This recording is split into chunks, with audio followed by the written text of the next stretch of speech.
Mauritius. At 2,000 kilometers from the African continent, with its sister, Reunion Island, and others, it makes up the Mascarene Group. Capital of Mauritius, Port-Louis, 150,000 inhabitants. The city was so named in honor of the French king Louis XIV, in whose name a French captain took possession of the island in 1715.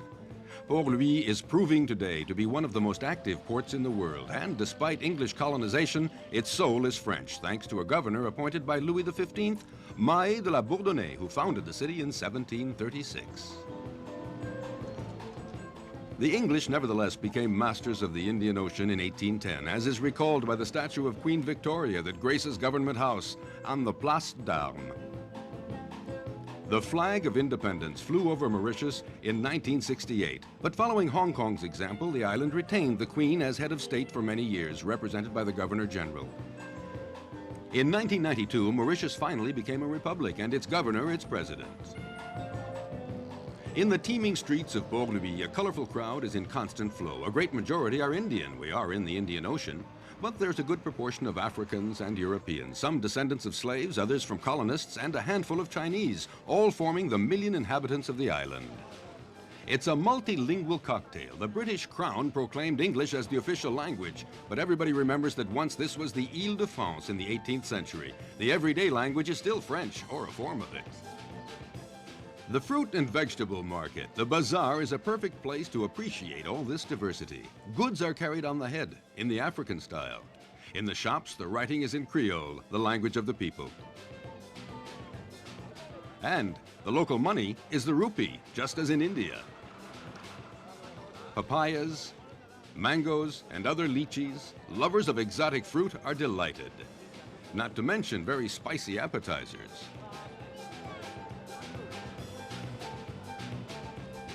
And fabrics, wickerwork, all Mauritian specialties. And all in a friendly spirit of goodwill. A smile and honest exchanges are a part of the local polite tradition. Another tradition that's respected, Indian women wear saris. The lanes around the market recall Oriental souks. You can find anything here because everything grows on Mauritius. Port-Louis inspired Baudelaire to write, "I see a port filled with sails and masts, still exhausted by waves of the sea." The poet wouldn't recognize the modern facilities of today, genuine economic muscle for the country. Development of the port was guided by foreign investment, drawn to Mauritius by a competent and inexpensive workforce, a stable political climate, and fiscal advantages.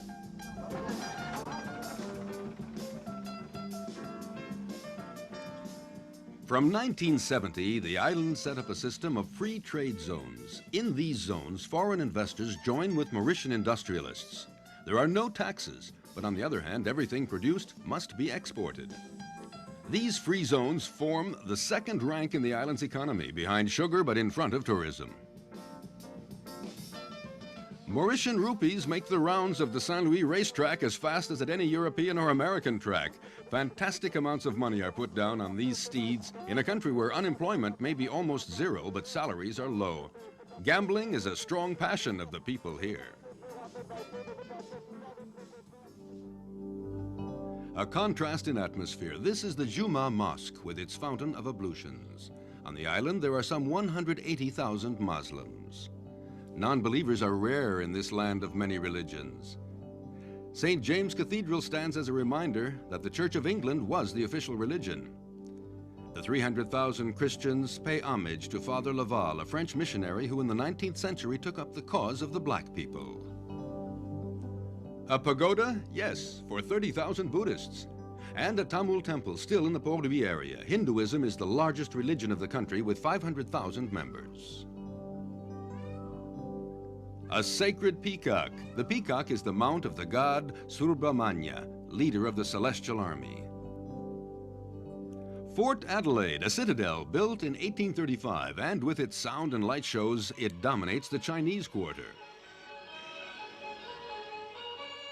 Mauritius has more and more turned its back on Africa, its nearest neighbor, to look toward prosperous Asia. Although in the minority, the Chinese hold a predominant position in commerce. Taiwan and Hong Kong, along with the United States, are the main investors here. But be on your guard. True to British colonial tradition, traffic here is on the left, and newcomers are well advised to take buses and taxis. More often than not, the traffic is a hopeless confusion. Road signs are practically non-existent and most roads full of holes. But it's getting better year after year. Taxi fares are quite reasonable, but bus fares defy all competition. Buses cover the whole country, and schedules are maintained to within 10 minutes. Each line is independently owned, and they're all flourishing. Well, perhaps not all of them, explaining why some of the vehicles are in such a ramshackle state. But riding the bus is still the best way to meet the local people.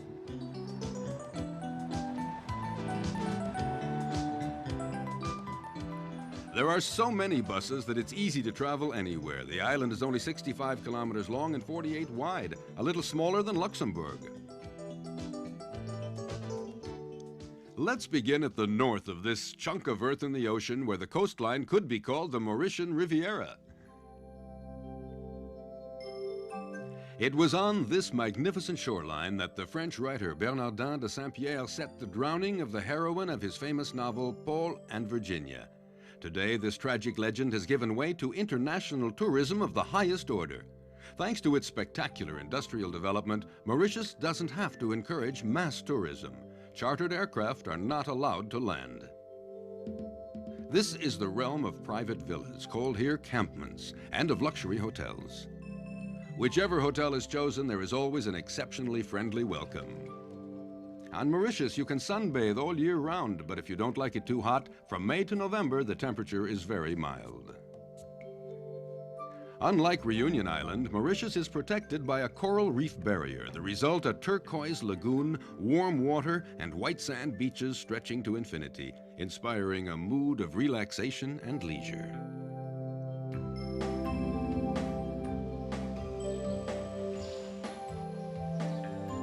The Grand Hotels offer golf, tennis, parachuting,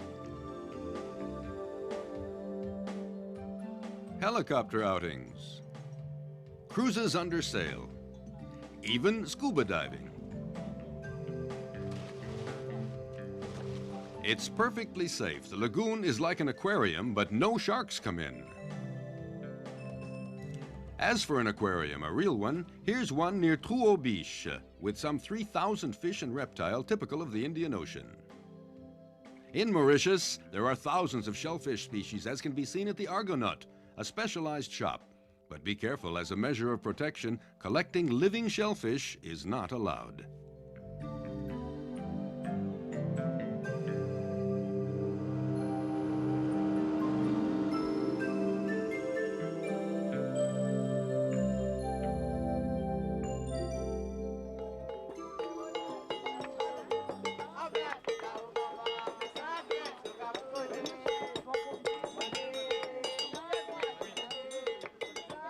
In the Grand Hotels, as elsewhere, the national dish is served. Curry, a French form of the word curry. Fish or meat highly spiced. And far into the night, on the beaches, they dance the Sega. It's an African dance whose origins go back to the beginning of time.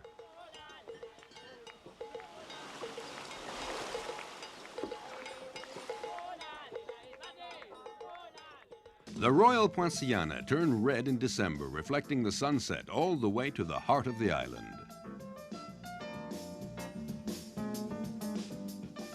On land toward the interior, we find these Creole pyramids. They dot the sugarcane fields. That's what they call the piles of lava stone that farmers clear from the land. They're used as raw material for building. Like Reunion Island, Mauritius is of volcanic origin. But here, the landform is less tormented, contributing to a certain mildness in the way of life.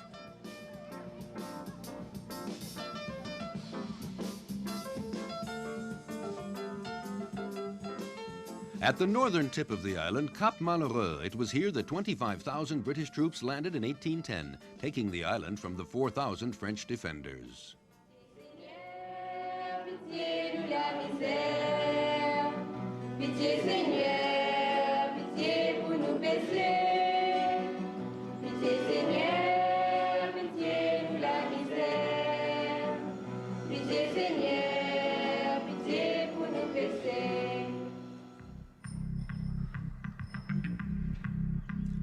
Fish traps made in the old-fashioned way. Detours along the route provide endless surprise. Without transition, you go from a mass being said in French to a Hindu rite. Bombay is 5,000 kilometers away, but you would think that you're there. With this Mocha buffalo, let's go to the east of Cap Malheureux. Grand Gobe. A fishing village where the white sand is more than the stuff of tourism. It's used in building houses that can resist hurricanes. Nearby, the captivating beach at Roche Noire. Under the philos trees that line the shore, Mauritians give free rein to their passionate love of gambling.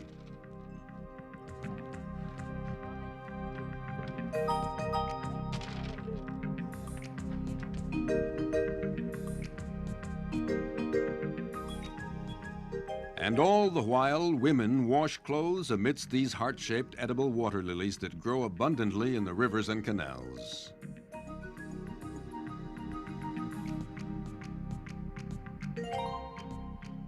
Perfectly typical, the little town of Centre de Flac.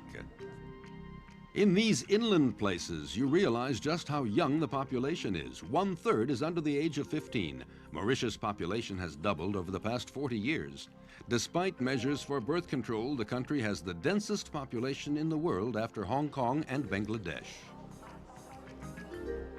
Education is free, but not obligatory. However, there are few illiterates. A Creole house, fragile but fussed over. Well adapted to the sunny, humid climate, the local architecture blends into the countryside.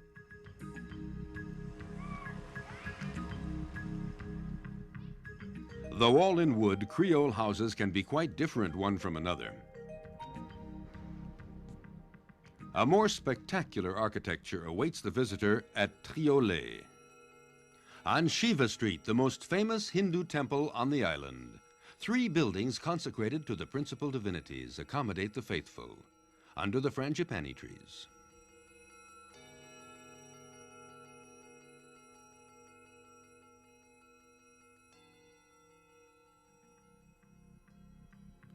Right next door to Triolet, Grand Bay, with its shops of craft objects, its restaurants and discotheques, it's like Saint-Tropez in the south of France. With the English language, Mauritians communicate with tourists from almost anywhere. But Creole is king. Going back down toward Port-Louis, you pass the Baie du Tombeau. The name recalls the sinking of the Dutch Admiral Peter Both's flagship in 1615. Not far away, one of the country's main attractions, the botanical gardens in the village of Pamplemousse. In 1735, Mahé de la Bourdonnais bought an estate here to build a mansion, the Château Montplaisir. It now houses the Indian Ocean Museum. As for the French governor's vegetable garden, it became the Royal Gardens. In the dock, Victoria Regia float. These giant water lilies were imported from Amazonia. The flowers bloom in the afternoon and die the following morning after turning a rose color. Famous botanists are immortalized on this column. The most illustrious, Pierre Poivre, introduced spices to the island, such as clove. In the 18th century, it was worth more than gold. In the midst of these rare essences and aromas are turtles as centenary as the trees surrounding them.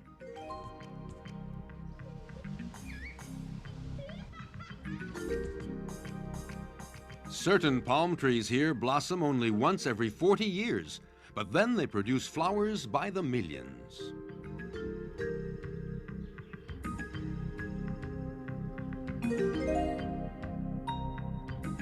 At Pamplemousse, Baudelaire wrote his poem To a Creole Lady. In a perfumed land caressed by the sun, I knew beneath a canopy of crimson trees and palms diffusing languorous mist, a Creole lady of unfathomed charms.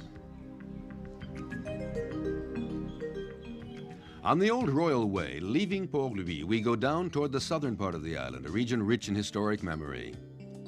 First stop, Le Réduit, literally small scale. The name suggests a modest stopping-off place, whereas in fact here is found one of the most prestigious buildings in the land. The residence of the President of the Republic, formerly of the Governor-General. Built in the 18th century, Le Réduit owes its name to its original purpose, housing colonial families in case of war. It was and is the place where distinguished visitors are welcomed. From Réduit, a carriage takes visitors interested in history to the Domaine Les Pays. This leisure center is built on 1,500 hectares. Its style is that of plantation times, when this was the Île-de-France. A replica of a slave house, now a restaurant. Beside it, a reconstructed traditional sugar refinery. The cane stalks are brought in by oxen and pressed in the mill.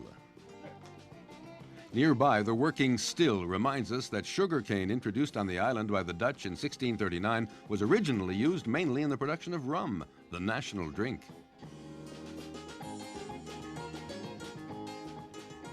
In 1835, the English abolished slavery. Plantation owners looking for a source of cheap labor to replace the slaves instigated immigration from India. The Master's Mansion, or at least a replica. It contains a gastronomic restaurant with table service in the style of the East India Company.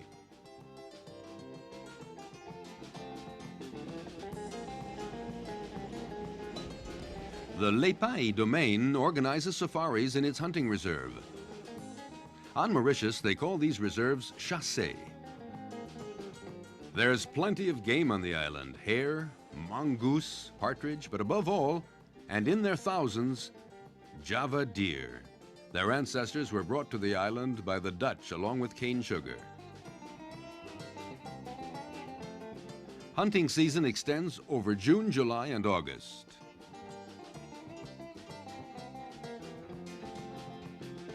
Cochon marron, wild pigs. Mauritians love to hunt. They take 3,000 deers each year to keep the population down to 20,000. The animals browse in the southwestern sector of the island.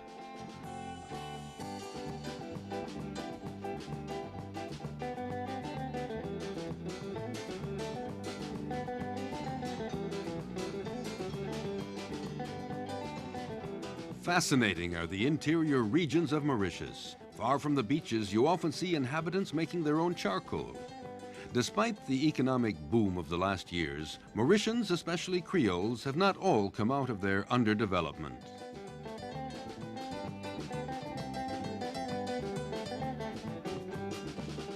Before colonization, vegetation covered the island. Today, the original forest covers only about 20% of the land, and reforestation is necessary.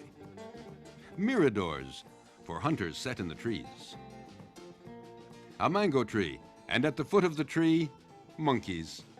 They're the descendants of macaques brought in by the first Europeans to land here, the Portuguese, at the beginning of the 16th century. The sugar industry uses 95% of the cultivated land, and that's nearly 1/2 the total land area of the island. When the sugar cane is ready for harvesting, they set fire to it. It's an ingenious method. The troublesome leaves are burnt away, and the sugar is compacted in the stalks. Once the flames are out, it only remains to cut the stalks and bring them in.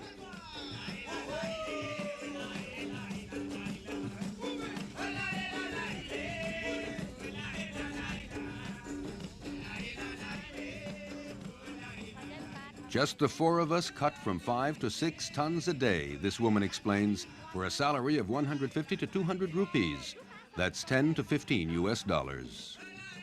The advantage of growing cane, better than any other crop, it resists hurricanes, a frequent occurrence on Mauritius. Harvesting is mechanized on the big plantations, but on the little ones of less than 2 hectares, and there are many of them, cane is harvested by hand under a scorching sun. In summer, winter in the northern hemisphere, the thermometer climbs to 30 degrees Celsius, and there isn't much shade because of wide-scale deforestation.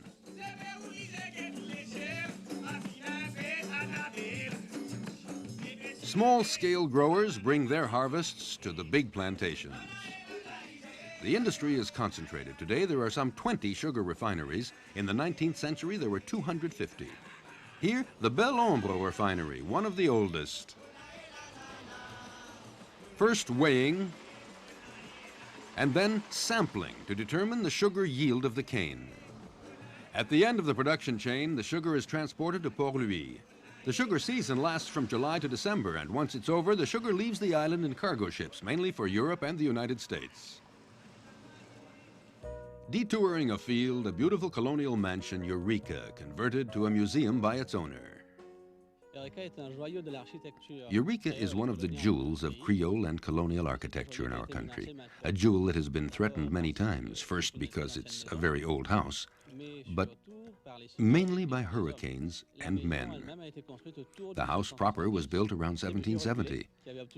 A certain Monsieur Reculé, who had obtained the original concession, sold it first to a Miss Montmirail, who spent many years here. The lady was to sell it to the Robinsons, English people who arrived shortly after the British conquest of the island. And then the son of a pirate ship owner, Le Clésio, my wife's great-great-grandfather, purchased it. Farther south, another curiosity, Trou aux Cerfs. On a clear day from atop this extinct volcano crater, you can see all the way to Reunion Island. Trou aux Cerfs rises high above a large residential town of 60,000, Cure-Pipe, a pipe cleaner.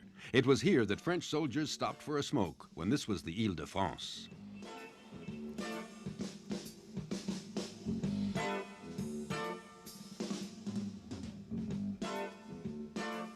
Near the Sainte-Hélène Basilica, the Collège Royal, as this colonial school was called on the Île-de-France. Saris made by Indians are a specialty at Cure-Pipe. Saris in silk, in chiffon, in cotton, fabrics imported from India. Along with electronics, textiles are a sector that the Mauritians are committed to, so as not to be totally dependent on sugar. Cure-Pipe's rapid development began at the end of the last century when people of Port-Louis rushed there, fleeing malaria on the coast. With its Christian churches, the city takes on an Anglo-Saxon tone, even though white people are in a minority here, as elsewhere in the island. The old wooden colonial houses have had to bow to concrete and modern construction, under the watchful eye of Paul and Virginia. Cure-Pipe, located on the island's central plateau, enjoys a cool climate appreciated by many Mauritians who come here to do their shopping. The dodo, symbol of Mauritius and made extinct by man.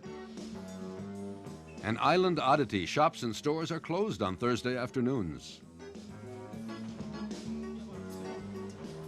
Let's leave the heights of Cure-Pipe and go back down to the coast, to a formerly swampy area from which is derived the colorful name Flic en Flac, puddle splash.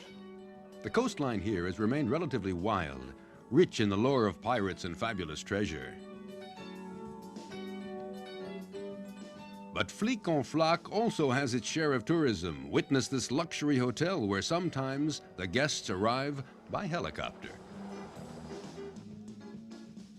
In the eyes of many Mauritians, this village-like spot with its perfectly protected lagoon is going to become a fashionable resort. Leaving the village, a bird sanctuary, which is to ornithologists what Pamplemousse Garden is to botanists. This is Casela Bird Park.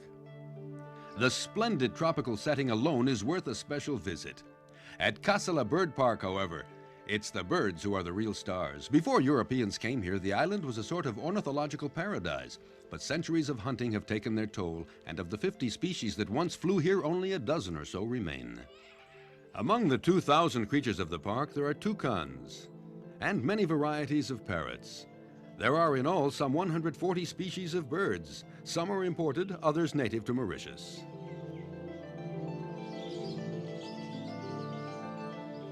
Now, birds on the island are strictly protected so as not to repeat the sad story of the mythical dodo bird, a sort of wingless turkey exterminated 3 centuries ago by its only enemy, man.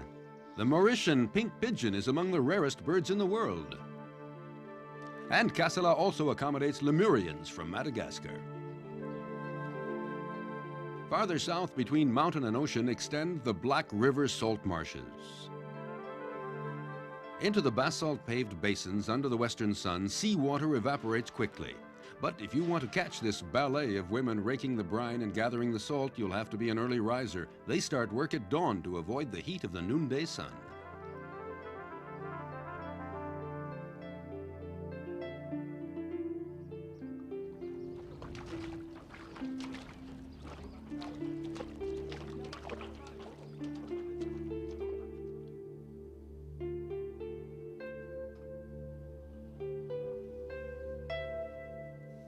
The first salt works on the island was created in the 18th century by a governor from Brittany.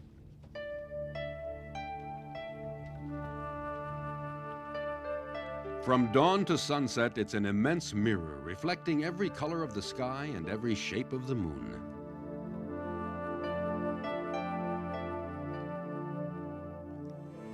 From the Black River coast, let's go up to the Chamarel Plateau.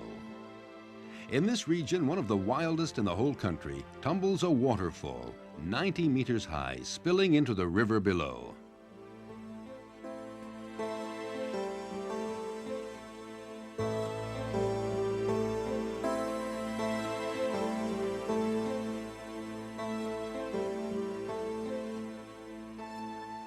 But Chamarel is known chiefly for its land of colors.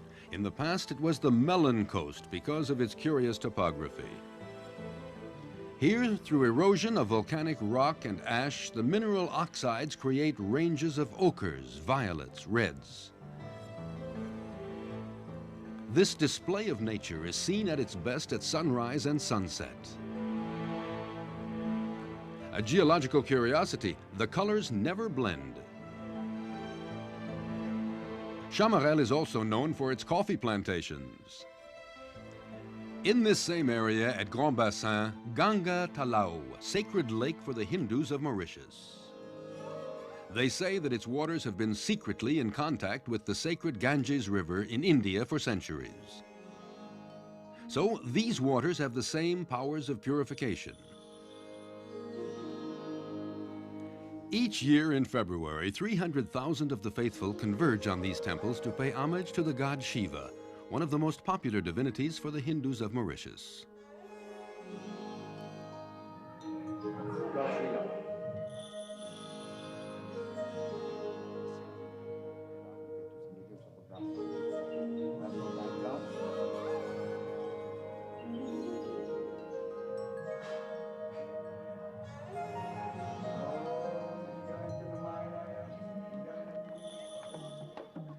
The Tamul ceremonies are the most spectacular. The Tamuls like to carry out rituals of fasting and acts of penitence in an effort to draw gods and men closer together. One of the physical trials, saber walking at sunset. Machetes for cutting the cane, honed razor sharp.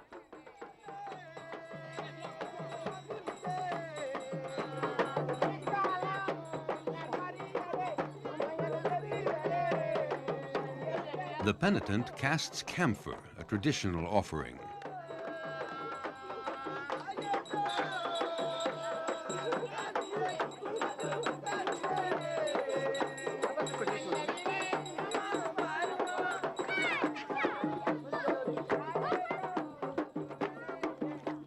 Look closely at his expression. He is in a trance.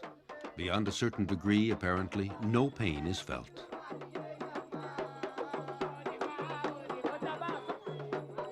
No blood flowed. This is a good omen.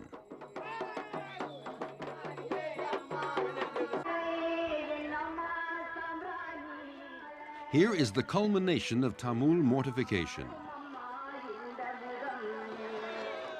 The devout, with long needles pressed through their flesh, walk on hot coals. Fire is a symbol of purity. They wear saffron-colored robes, the color of renunciation.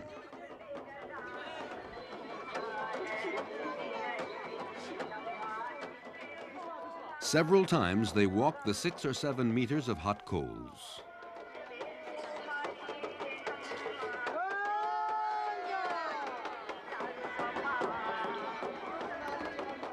Penitents take part in many sorts of dances in preparation for walking on the hot coals.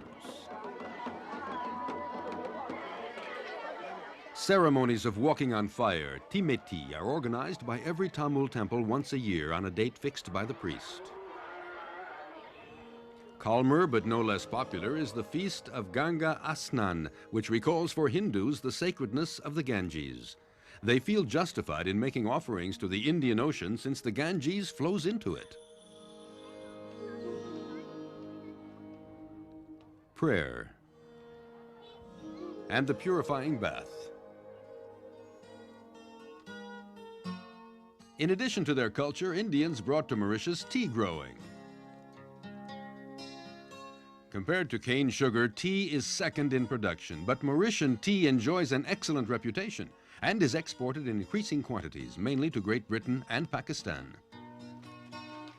The tender young leaves are picked and carefully dried.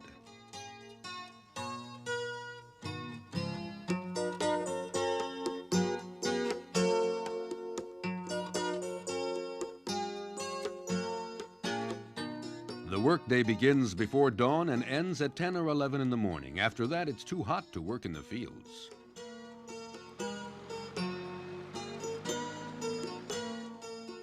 The busy hands on the plantations are increasingly those of old women, revealing a lack of workforce for this vital export commodity. Paradoxically, on an overcrowded island where it should be easy to find workers, but nearly everyone has a job, and young people are not drawn to the relatively low salaries paid for any agricultural work.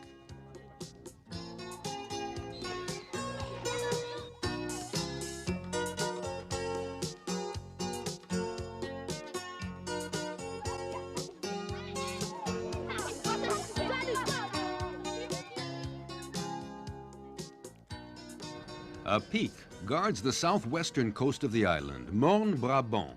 It's difficult to climb, and this is where runaway slaves took refuge, the Maroons as they are called. When slavery was abolished, soldiers came here to announce the good news, but when the Maroons saw the soldiers coming, they threw themselves from atop the rock into the sea.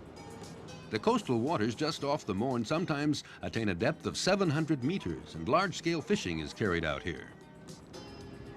Boats can be rented at any of the big hotels.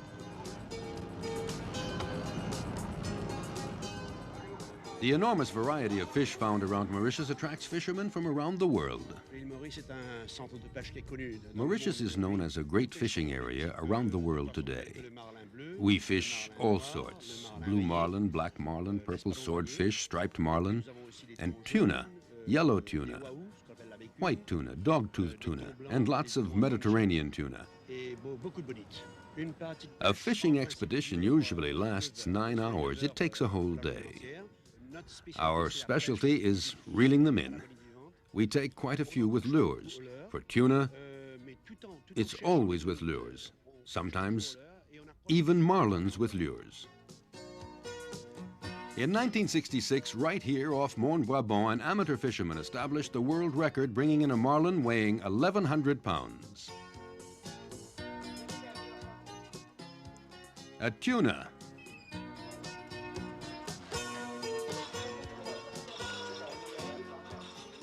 And a marlin.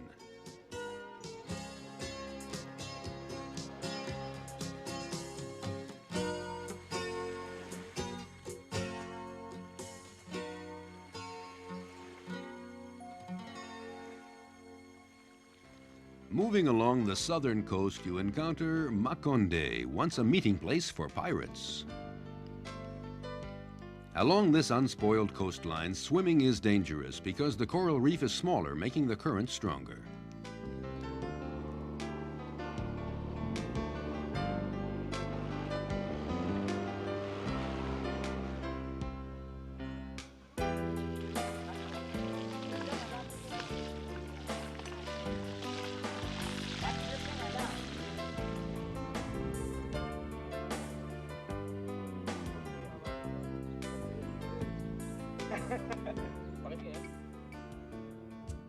The highway that winds around the coast was named by the Mauritian poet Robert Edward Hart the Route of Beauty. The beach at Riombal sparkles with brightness.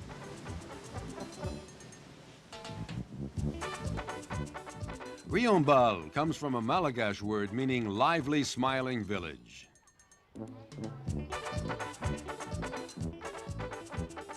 The street fountain is naturally the meeting place.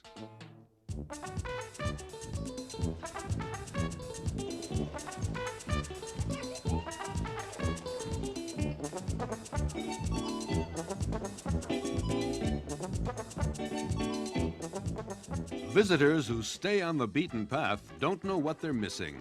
The hospitality of Mauritians, all of whom are descendant from immigrants, is legendary.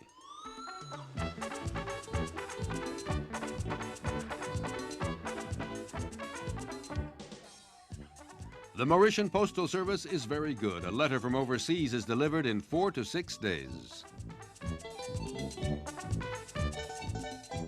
In a neighboring community to Riombal, Suriname, you find some examples of the extraordinary resourcefulness of the islanders. Cabinet makers producing period furniture.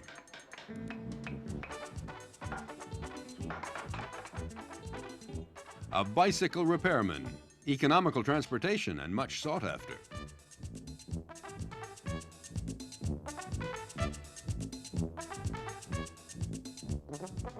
A modest hotel.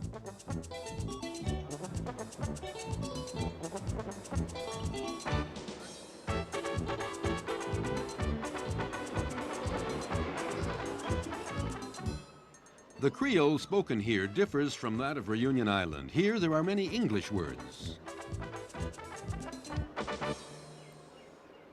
The French le cou, meaning neck, becomes licou. Security? No problem on Mauritius. Respect for others is deeply anchored in this pluralist society. You may go anywhere at any time. And everywhere, a passion for gambling.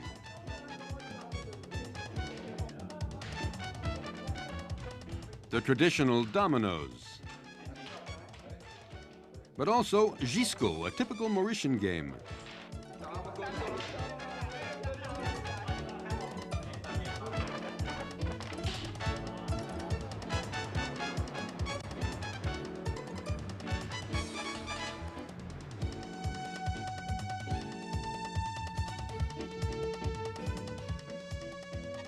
A fisherman's shack. They live modestly on their fishing. Many make their own fish traps. Rattan, bamboo, liana. There is no shortage of weaving material on the island.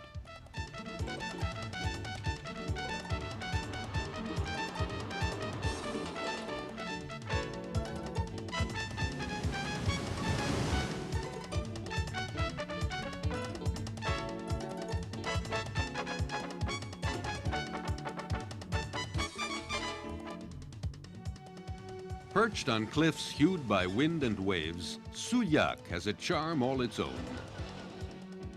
A must is visiting the House of Coral where Robert Edward Hart, minstrel of the Indian Ocean, lived. The old church was restored using parishioners' donations from the French city of Souillac.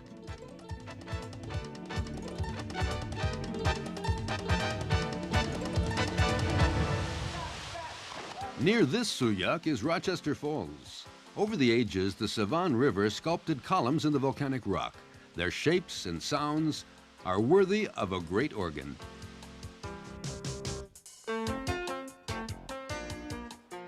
A bottle palm.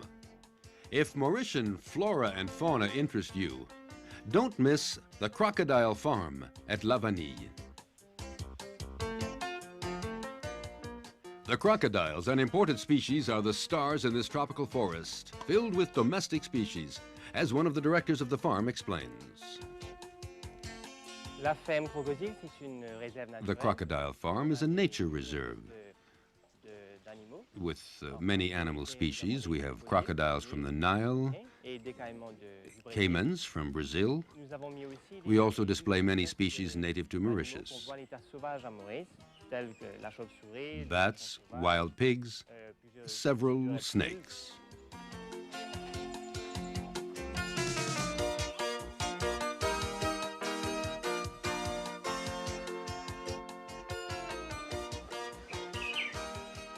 In the past, giant turtles were very numerous. Today, they're brought in from the Seychelles.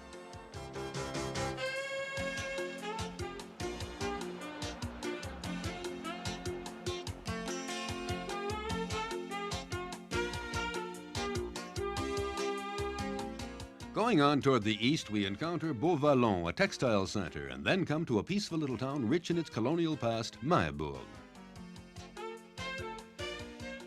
In an 18th century French mansion surrounded by a park, the Mahébourg Naval Museum retraces the history of Mauritius, indelibly linked to the sea.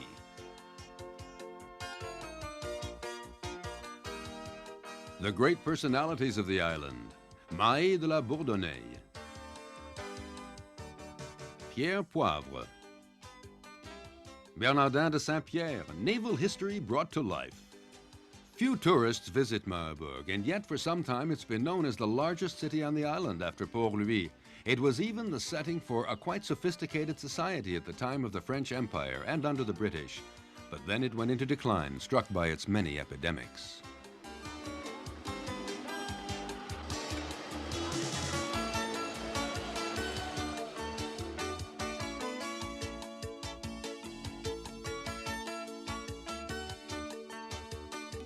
The occult is alive and well at Mahébourg. Everybody speaks of haunted houses and sorcery.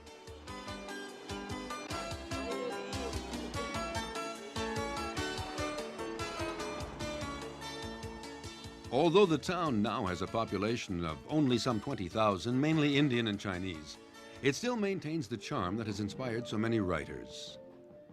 Mauritian literature is fertile. One of the great names, Malcolm de Chazal, novelist, poet, and painter.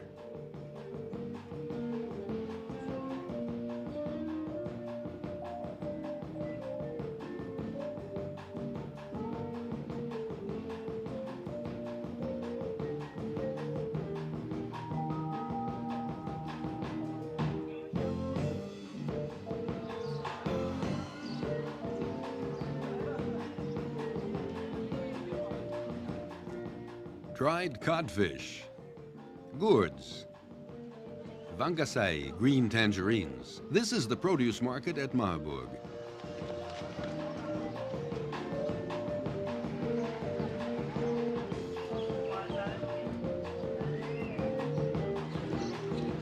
And let's remember that Indian people, who are by far the majority on the island, are great movie fans.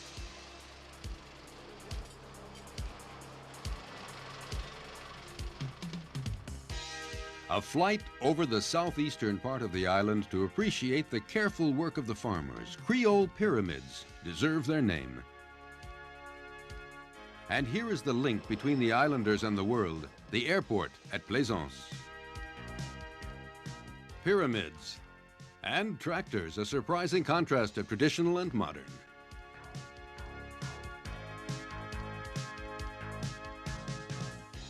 Lava rock taken from the cane fields is crushed and made into building bricks and backfilled.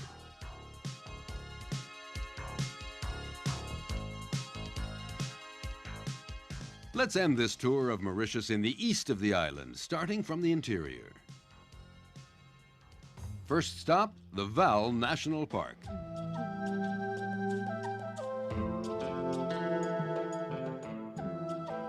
An oasis of green in deepest Mauritius, as one of the park directors explains. The Vaal is a tourist attraction in the interior, and we're just beginning to exploit this region. We're launching a campaign, Water and Greenery.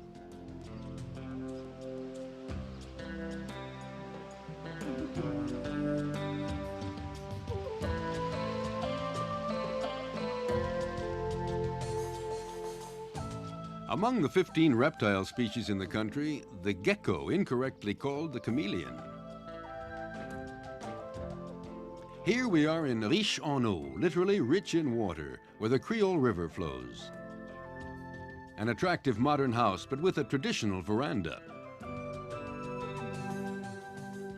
Mauritius is an island of flowers. Within a plan of agricultural diversification, a grower at Riche en eau specializes in anthuriums. Agricultural diversification is above all a way of becoming less dependent on the mainstay of our economy, cane sugar.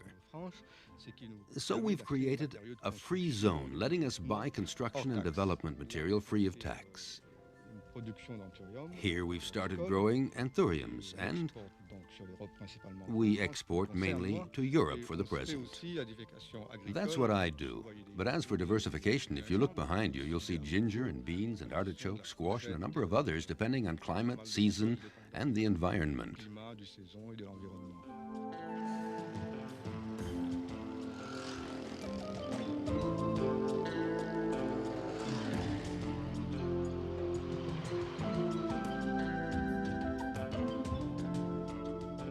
Another illustration of how ingenious Mauritians can be, scale model ships, the glory of local craftsmen.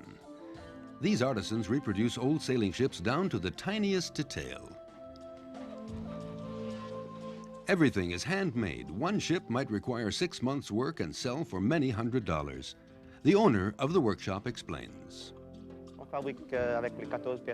With 14 people, we produce 15 or 16 ship models every year. The way we work, everything is precisely to scale. We supply museums and collectors. Our hulls are fitted planking. First we construct the inner bracing, members as we call them, and then we put on the little planks, just as on a real ship at the time. The vitality of tradition is striking in this tiny country.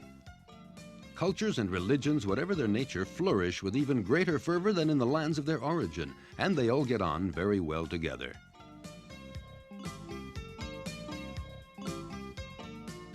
Even he surprises no one. This is Ganesh, the elephant-headed Hindu god. The sorting of rice before a Hindu wedding, the most important of the 16 religious rites that order one's life from conception to death. Only the perfectly white, perfectly pure grains are used for the nuptial meal.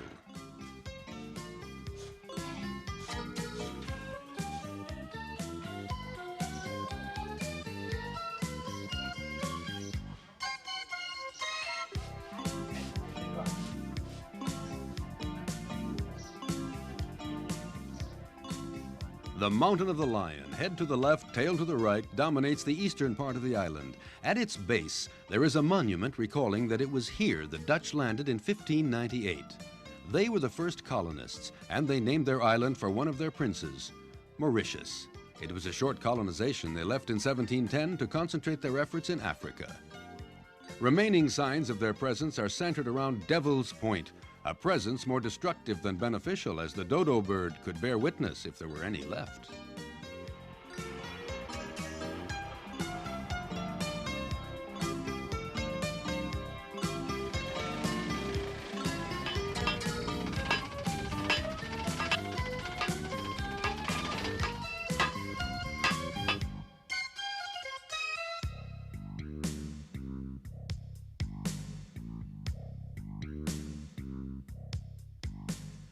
No, this isn't a fortress from the days of the Ile-de-France. It's an old Mauritian lime kiln.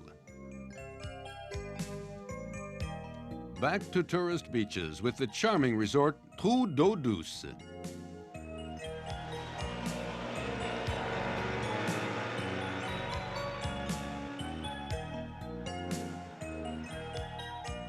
Every half hour, a shuttle service plies between Mauritius and the celebrated Île aux Cerfs.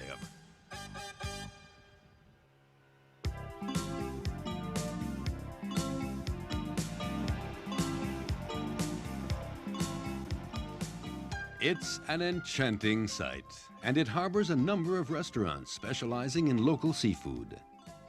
L'Île aux Cerfs is the starting place for catamarans setting to sea. The boats can be rented by the day or by the week.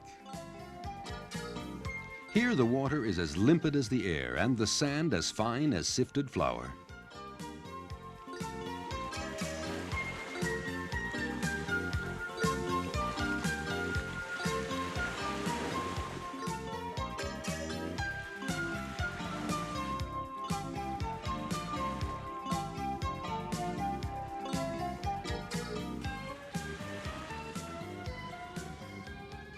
The beaches on the Île aux Cerfs truly reflect a certain Mauritius.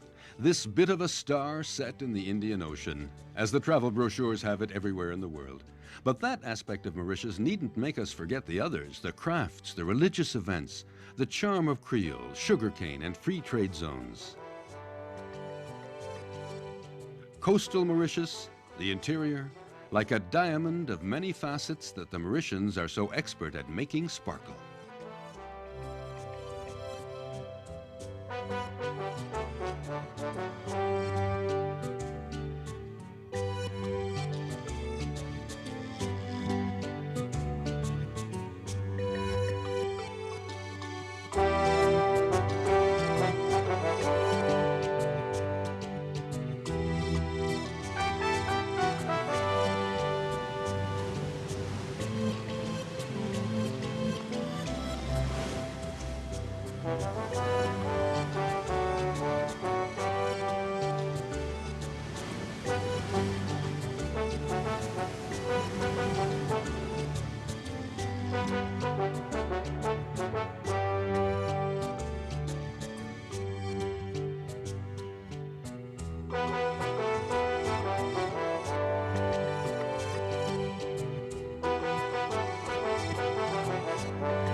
Like the rock poised atop Peterboth Mountain, Mauritius maintains a perfect equilibrium in all its aspects between agriculture, tourism, and industry, a balance among all its religions, political stability.